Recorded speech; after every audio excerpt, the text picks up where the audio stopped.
नमस्कार दोस्तों, जय श्री राम। कैसे हैं आप सभी लोग? उम्मीद करता हूं बहुत बढ़िया होंगे। स्वागत है आपका हमारे day 25 of 30 day series how to take your business online.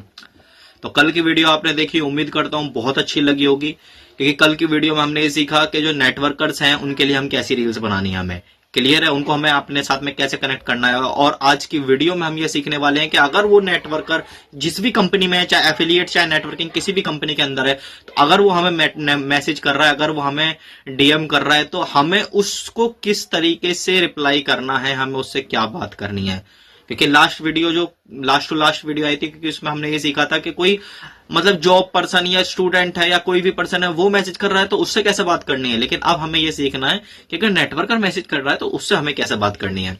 तो ठीक है साथियों, वीडियो की लेंथ ज्यादा ना बढ़ाते हुए करते हैं वीडियो को शुरू। तो सबसे पहले जब हमने वीडियो क्रिएट कर दी, वीडियो का आ गया मैसेज, सामने वाले व्यक्ति ने ये बोल दिया, मतलब हमारे डीएम में रील भेज दी और बोला कि सर मैं जानना चाहता हूँ कंपनी कौन सी है आपकी। क्लियर? अब हमें उससे दो तीन चीजें पूछनी है। डायरेक्ट कंपनी का प्लान नहीं भेजना है, डायरेक्ट कंपनी का नाम नहीं बताना है। मैं आपको बताता हूं आपको करना क्या है। स्टार्टिंग का प्रोसेस बिल्कुल सेम है, ठीक है सर, मैं आपको बताता हूं, लेकिन सर कुछ बेसिक डिटेल्स है जो हमें आपसे जाननी रहेंगी। ठीक है, तो मैं आपसे जानना चाहूंगा सर कि आप रहते कहां पे, कि आपका क्या नाम है, आप क्या करते हो अभी, मतलब जॉब करते हो या फुल टाइम नेटवर्किंग करते हो, कहाँ के रहने वाले हो सर, क्या एज है सर आपकी। ये नॉर्मल सी बेसिक डिटेल्स आपको उनसे पूछनी है। सबसे बड़ा क्वेश्चन करना, उसको भूल मत जाना करना, सर आप किस कंपनी के अंदर वर्किंग करते हो। अच्छा, वो सारी आपको इंफॉर्मेशन दे देगा, सबका रिप्लाई कर देगा, इसका मतलब वो इंटरेस्टेड है, प्लान समझने में इंटरेस्टेड है, जानने में भी इंटरेस्टेड है कि कंपनी कौन सी है। जब वो सारी चीजें भेज दे तब आपको उससे पूछना है, जब कंपनी का नाम भेज दे, अच्छा ये वाली कंपनी है। अब आपको उस कंपनी के बारे में अगर नाम सुना है, नोइंगली कंपनी है तो आप जानते होंगे, नहीं नाम सुना है, ठीक है, तो गूगल पे एक बार 1 मिनट के लिए सर्च कर लो कि कब शुरू हुई, क्या टर्नओवर है, नॉर्मली ये सब चीजें सर्च कर लो तो आपको आइडिया हो जाएगा कि हाँ यार कंपनी क्या प्रोडक्ट है कंपनी के अंदर, ये सारी चीजें एक बार आपने देख ली। सेकंड चीज आपको उस व्यक्ति से ये पूछनी है, आपको कितना समय हो गया सर इसमें काम करते हुए। क्या सर आप फुल टाइम कर रहे हो या जॉब के साथ में कर रहे हो, अगर जॉब के साथ में कर रहे हो तो सर कितना टाइम कर रहे हो, इस तरीके से आपको पूछना है। अगर वो बोलता है कि सर मुझे 1 साल हो गया, ठीक है, चलो बहुत, आपको क्या बोलना है, बहुत बढ़िया सर। हर एक चीज में तारीफ करनी है। उसके अंदर भी जो स्टूडेंट वाले पर्सन थे, जो स्टूडेंट जॉबर्स थे, हाउसवाइफ थी, वो मैसेज कर रहे हैं ना, तो अगर वो भी कुछ बता रहे हैं तो उसमें भी तारीफ करनी है उनकी। बोले कि नहीं सर अभी तो मैं जॉब कर रहा हूँ, नहीं सर मैं तो स्टूडेंट हूँ, कोई बात नहीं सर, अभी आप पढ़ाई कर रहे हो और बहुत अच्छी बात है, पढ़ाई के साथ में आप एक इनकम सोर्स जनरेट करना चाह रहे हो, इस तरीके से बात करनी है। खैर इस टॉपिक पे आते हैं। इसमें भी आपको यही कहना है कि अगर वो बोलते हैं नहीं जी जॉब के साथ में, सर अगर आप नेटवर्क मार्केटिंग या एफिलिएट मार्केटिंग ऐसा पार्ट टाइम कर रहे हो तो अच्छी बात है सर, अच्छा डिसीजन है, धीरे धीरे पार्ट टाइम में करना चाहिए, बाद में जैसे जैसे इनकम आए फिर इसको फुल टाइम ले लेना चाहिए। ऐसा आपको उसकी तारीफ करनी है, उसको ये फील नहीं होने देना कि भाई तुम गलत कर रहे हो। क्लियर है? वजह से हमने उससे ये पूछ लिया कि सर आपको कितना टाइम हो गया, उसने कहा 1 साल हो गए। सेकंड और फिर थर्ड क्वेश्चन हमें उससे ये करना है, सर आपका 1 साल में क्या अचीवमेंट रहा, मतलब आपने कितनी अर्निंग करी। अचीवमेंट में और भी चीज आ सकती हैं, आपने क्या अचीव करा, फोन लिया, गाड़ी ली, कहीं घूमने गए, कोई ट्रिप अचीव करी, कुछ ऐसी चीजें, ठीक है। लेकिन ये सारी चीजें भी बहुत अच्छी चीज है, इससे ज्यादा बेटर आप अगर अमाउंट में पूछोगे तो एक अच्छा चीज रहेगी, ठीक है। जैसे सपोज उसने बोला कि सर मेरे को 1 साल हो गया, ज्यादा तो नहीं सर, अभी 20-30 हजार रुपए कमाए हैं, ऐसे ही वो बोले कि यार ये अमाउंट हमने कमाया, या वो बताना ही नहीं चाह रहा, अरे सर कुछ नहीं, कुछ ज्यादा नहीं, तो इसका मतलब ये समझो कि उसकी कोई ज्यादा इनकम हुई नहीं है, ठीक है। आप ये पूछो सर वैसे कितने लोगों का टीम साइज बन गया, अगर वो ये नहीं बताता है ना, तो टीम साइज अगर बताता तो उससे आप अंदाजा लगा सकते हो कि अगर 20-30 लोगों का टीम साइज है तो 10-20 हजार रुपए से ज्यादा उसने अभी नहीं कमाया, ठीक है। टीम साइज से आपको ये पता चल जाएगा, ठीक है। जब आप उससे टीम साइज पूछोगे तो टीम साइज से आपको ये पता चल जाएगा कि उनके टीम में कितने पर्सन है।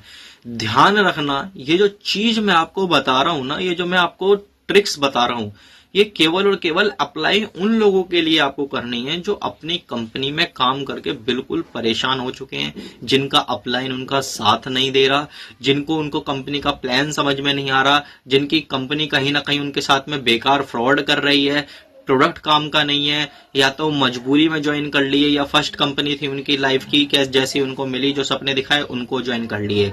लोगों के साथ में आपको ये चीज अप्लाई करनी है, जिस व्यक्ति का काम चल रहा है उसको अप्रोच नहीं करना दोस्त। क्योंकि वो कहीं ना कहीं अपना काम कर रहा है, उसका परिवार चल रहा है वहां से। और अगर आप उसको तोड़ते हो, अपने साथ में लाते हो और उसका काम बाई चांस आपकी कंपनी में नहीं चल पाता या आपके साथ में नहीं चल पाता, तो जीवन भर बद्दुआ देगा। इस बात का ध्यान रखना। तो कनेक्ट अपने साथ में उस व्यक्ति को करना जो कहीं ना कहीं ऐसी चीजों से जूझ रहा हो जहां पर उसकी इनकम ना आ रही हो, उसको ज्वाइन करवाने की कोशिश करना। जो परेशान हो, जो अपना बढ़िया कर रहा है, उसके साथ में तो ट्राई ही मत करना। आप ये सोचो कि यार ये तो बहुत अच्छा काम कर रहा है, मेरे साथ में आ जाएगा तो यार मेरा भी अच्छा काम हो जाएगा, मुझे भी। नहीं यार, तुम अपने फायदे के चक्कर में उसको यहाँ पे लेकर आओगे। उसकी 300 लोगों की टीम है, उसके साथ में मुश्किल से मैं ये कहता हूँ 50 लोग ही सिर्फ एक्टिवली काम कर रहे हैं। उसके सिर्फ 5 से 10 लोग अगर आपके साथ में आ जाएंगे ना, उसकी जहां पे इनकम 50,000 रुपए महीने की आ रही थी, तुम्हारे यहाँ पे आके 10,000 की रह जाएगी। उसके परिवार की हालत बहुत बेहाल हो जाएगी। तो ये काम गलती से भी मत कर देना, ठीक है? क्यों? क्योंकि जिंदगी भर बद्दुआ देगा, और जिसकी बद्दुआ एक बार लग गई ना, फिर आप कितनी मेहनत कर लो, कितनी मेहनत कर लो, कभी फल फूल नहीं पाओगे, कभी नहीं फल फूल पाओगे। ठीक है, आगे बात करते हैं। जैसे आपने 2-3 चीजें पूछी, क्या अचीवमेंट है, कहाँ कितने टाइम से कर रहे हैं। ओके सर देखो, उसको फिर क्या आपको बात बताना है, उसको केवल और केवल आपको नेटवर्किंग समझानी है। उसको आपको समझाना है व्हाट इज एमएलएम, एमएलएम होता क्या है। और मैं जितने मेरे व्यूअर्स है ना, जो भी आप व्यूअर में मतलब वीडियो देख रहे हो, 99.9% लोगों को नहीं पता कि एमएलएम क्या होता है। आपको सच में नहीं पता एमएलएम क्या होता है। और व्हाट इज एमएलएम, एमएलएम क्या है, इसके लिए एक बुक मैंने लिखी हुई है। ठीक है, उस बुक को लेने के लिए आपको डायरेक्टली मेरे को व्हाट्सएप पे या इंस्टाग्राम पे मैसेज कर देना कि सर मुझे ये बुक चाहिए। ठीक है, वैसे तो बुक का प्राइस है 199 रुपीज, ई बुक है वो, मतलब पीडीएफ फॉर्म में प्राइस है 199 रुपीज, 30 से 35 पेजों की बुक है। ठीक, लेकिन आप लोगों को सिर्फ 49 रुपीज में, मात्र 50 रुपए के अंदर में लगभग वो बुक दे दूंगा। कोई दिक्कत वाली बात नहीं है, सीखने की जरूरत है। देने को मैं बिल्कुल फ्री में दे सकता हूं, मगर वही वाली बात है ना, फ्री की चीज की वैल्यू नहीं होती है। कोई समझता ही नहीं है फ्री की चीज को, कोई समझता ही नहीं है फ्री की चीज को, है ना। एनीवेज, बाकी यही है। ठीक है, वो बुक के अंदर प्रॉपर लिखा हुआ है, उसको आप सीखोगे ना, समझोगे। और मैं आपसे गारंटी कर सकता हूं, वो बुक पढ़ने के बाद में उस के अंदर के टॉपिक अगर आपने किसी व्यक्ति को बता दिए, चाहे वो नेटवर्किंग का हो या बिना नेटवर्किंग का होगा, नेटवर्कर हुआ ना, 100%, 99% चांस आपके साथ में ज्वाइन करेगा वो। क्योंकि व्यक्ति ज्वाइन सिर्फ उसी इंसान के साथ में करना चाहता है जिसके अंदर उससे ज्यादा काबिलियत हो, जिसके अंदर उसको फील खुद से आए कि यार ये व्यक्ति मेरे से ज्यादा नॉलेज रखता है। यार जो मेरे से कम नॉलेज रखता है मैं उसके साथ में ज्वाइन क्यों करूंगा भाई? जो मेरे से ज्यादा नॉलेज रखता है मैं उसी के साथ में तो जाना पसंद करूंगा। ठीक है, उस व्यक्ति को पढ़ के आपका कॉन्फिडेंस लेवल बढ़ेगा, आपको पता चल जाएगा नेटवर्क मार्केटिंग है क्या। दो जोड़ने वाला बिजनेस नहीं है दोस्त। नेटवर्क मार्केटिंग सिर्फ और सिर्फ कंपनी टू डायरेक्ट प्रोडक्ट नहीं है दोस्त, कि कंपनी से प्रोडक्ट बना और डायरेक्ट एंड यूजर तक पहुंच गया, ये नहीं है दोस्त। नेटवर्क मार्केटिंग बहुत बड़ी है, बहुत बड़ी अनंत है। वो आपको समझने की जरूरत है, वो आप समझोगे हमारी बुक के अंदर। और बुक लेने के लिए मुझे मैसेज करना, ठीक है। जब ये सारी चीजें आप समझा दोगे ना, वो हर एक चीज पर, हर एक पॉइंट पे एक सवाल करेगा, सर कंपनी का नाम तो बता दो, सर कंपनी का नाम तो बता दो। लेकिन आप बताना, आपको उनको बताना है कि सर देखो, कंपनी का नाम बताना कोई ज्यादा बड़ी बात नहीं है। मैं आपको कंपनी का नाम बताऊंगा, आप गूगल पे जाओगे, आप जाके सर्च कर लोगे। लेकिन सर आप खुद सोचो, आप जिस कंपनी में भी प्रेजेंट में काम कर रहे हो, उसको भी तो आपने ऐसे ही देखा होगा। नेटवर्क मार्केटिंग आपको किसी ने बताई होगी, आपने गूगल पर सर्च करी या उसकी बातों में आई, आप ज्वाइन कर लिए। लेकिन मैं सर आपको प्रूफ करके ज्वाइन करवाना लेकिन मैं आपको सर प्रूफ करना चाहता हूं कि हमारी कंपनी बहुत अच्छी कंपनी है।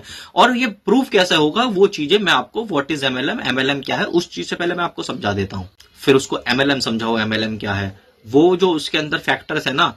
और आप भी सुन लो इस बात को, जो मेरी बुक के अंदर फैक्टर्स मिलेंगे, उसमें टॉपिक आपको मिलेगा how to select a good company, एक अच्छी कंपनी का चुनाव कैसे करें। 4-5 उसमें फैक्टर्स लिखे हुए हैं। वो 4-5 फैक्टर बिल्कुल सटीक फैक्टर हैं। अगर वो 4-5 फैक्टर जिस भी कंपनी के अंदर है उसको ज्वाइन कर लो, कंपनी सुपर हिट जाएगी। और इस बात का आप ध्यान रखना, अगर जिस कंपनी में आप हो वो 4-5 फैक्टर अगर आपकी कंपनी में नहीं है, तो डाउट फिर आप अपने ऊपर करो भाई। क्वेश्चन मार्क आपके ऊपर है कि आप फिर उस कंपनी में काम कर रहे हो। तो मैं फिर आपको सजेशन करूंगा कि आप फिर कंपनी चेंज करने की प्लानिंग कर लो, अगर वो 5 फैक्टर आपके पास में नहीं है। क्योंकि वो बुक के अंदर लिखे हुए हैं, वो मैं ऐसे नहीं बताऊंगा, ठीक है। और जब आपको ऐसा पता लगे कि यार ये 5 फैक्टर तो मेरी कंपनी के अंदर है नहीं, या 1-2 भी इसमें मिसिंग है, तो फिर आप मेरे को व्हाट्सएप पे मैसेज करना, फिर मैं आपको बताऊंगा कि आपको क्या करना चाहिए, क्लियर है साथियों? तो मैंने आपको बताया कि आपको लीड से बात कैसे करनी है। ये सारी बात करने के बाद में ना फिर आपको उनको डायरेक्टली प्लान के बारे में अप्रोच करना है। जब उसको आप MLM समझा दो, फिर आपको बताना है सर देखो ये सारे जो फैक्टर्स हैं ये शायद आपकी कंपनी में नहीं है, लेकिन ये सारे फैक्टर मेरी कंपनी के अंदर एग्जिस्ट करते हैं, इसलिए मेरी कंपनी आने वाले समय में रिकॉर्ड ब्रेक करेगी, इसलिए मैं अपनी कंपनी के अंदर अचीवर बनूंगा और आप भी बन सकते हो सर। तब आपको अपना प्लान उसको ऑनलाइन जूम पर या जैसे भी आपको सुटेबल लगे आप समझा सकते हो। ऑब्जेक्शन हैंडलिंग का पार्ट आएगा बाद में, ठीक है, तो वो हम अपनी कमिंग या तो कल की सीरीज में या परसों की सीरीज में हम उसको कवर अप करेंगे, जैसे भी हमें टाइम मिलता है। तो ठीक है साथियों, आज की वीडियो के अंदर बस इतना ही, बाकी मिलते हैं, ठीक है। तो कल एक टॉपिक है, बिल्कुल न्यू टॉपिक आएगा, उसके बारे में हम कल बात करेंगे कि टॉपिक क्या होने वाला है। बाकी मिलते हैं कल आपसे एक नई वीडियो के अंदर एक नए टॉपिक के ऊपर। तब तक के लिए जय श्री राम।